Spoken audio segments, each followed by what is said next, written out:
Assalamualaikum warahmatullahi wabarakatuh.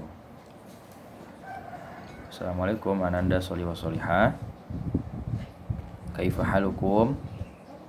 Semoga semuanya sehat walafiat. Baik nih, hari ini kita akan belajar tentang pembagian air.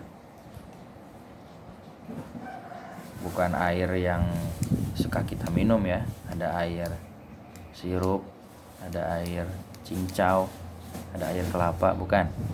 Ini pembagian air dalam ilmu fikih. Pembagian air dalam ilmu fikih di sini dipelajari di buku fikih kelas 5 halaman 12. Baik, kita mulai dari atas nih. Dari atas. Pembagian air. Aku akan mempelajari 1. Air suci dan hakikatnya. 2. Air najis dan hakikatnya. 3. Hukum air suci apabila berubah karena tercampur dengan sebagian benda yang mati. 1. Air suci dan hakikatnya berarti di sini ada penjelasannya. Air yang sah digunakan untuk bersuci. Air yang sah digunakan untuk bersuci itu berarti namanya air suci. Gitu. Air yang sah digunakan untuk bersuci adalah air suci. Nah, itu dibolak-balik. Air ini adalah air yang tidak berubah warnanya. Misalkan yang tadinya warnanya bening jadi merah. Baunya yang tadinya baunya tidak berbau sekarang jadi bau busuk. Berarti nggak boleh dipakai.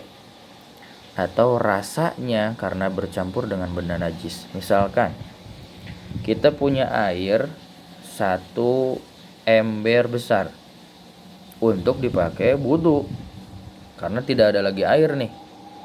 Lalu kemudian secara tiba-tiba ada cicak lagi terbang, lalu dia terjatuh di atas air tersebut.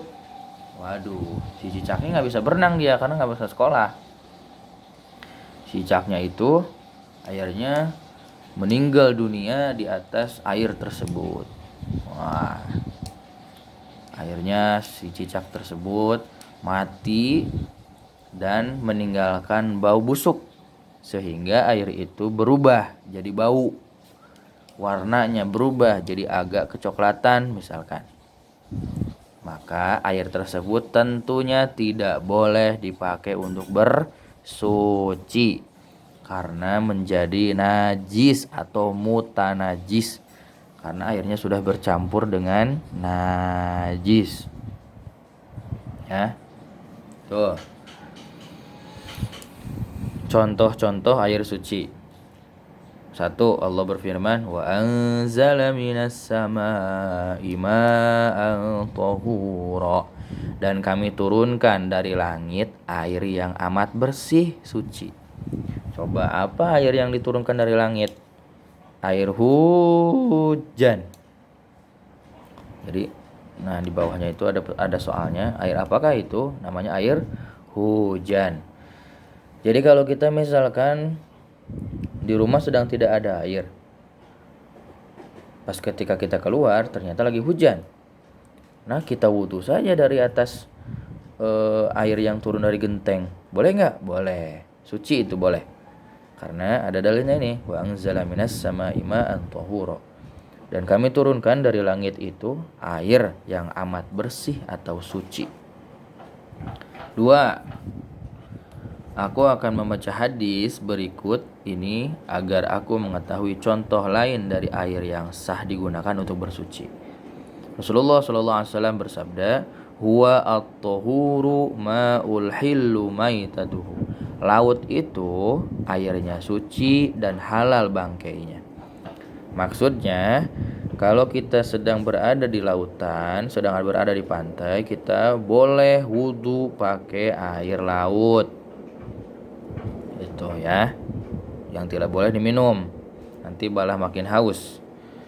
Ulangi, kalau kita sedang berada di pantai lalu kita ingin wudhu dengan air pantai tersebut, air laut itu, maka itu boleh, itu suci. Tuh ya. Tuh. Air apakah itu? Nah, itu adalah air laut. Tuh. Dan masih ada beberapa air yang suci yang lain selain air hujan dan air laut. Contohnya apa? Air es, air dari mata air, air sungai, dan sebagainya. Nah, nanti silahkan dicari dan dikerjakan tugasnya tentang air apa saja yang suci dan bisa digunakan untuk bersuci. Itu ya.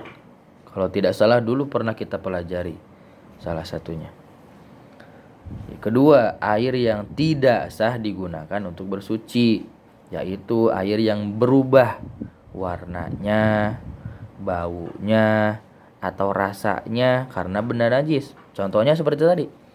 Kita lagi punya air satu embernya tiba-tiba ada cicak terbang, lalu dia oleng jatuh di atas air tersebut. Akhirnya si cicak tersebut wafat, meninggal dunia dan terjauh dari keluarganya, sehingga nggak ada yang ngelayat. Lalu si cicak tersebut sampai berubah tubuhnya itu karena bercampur dengan air, rusak. Air tersebut warnanya jadi kecoklatan, baunya jadi bau bangkai, dan rasanya jadi pahit. Misalkan dicobain nih, cobain rasanya sama Raffi, cobain, pahit katanya nih airnya. Nah, itu berarti airnya tidak boleh digunakan untuk bersuci. Jadinya airnya mutanajis karena bercampur dengan najis. Tuh. Oke, kita buka lagi.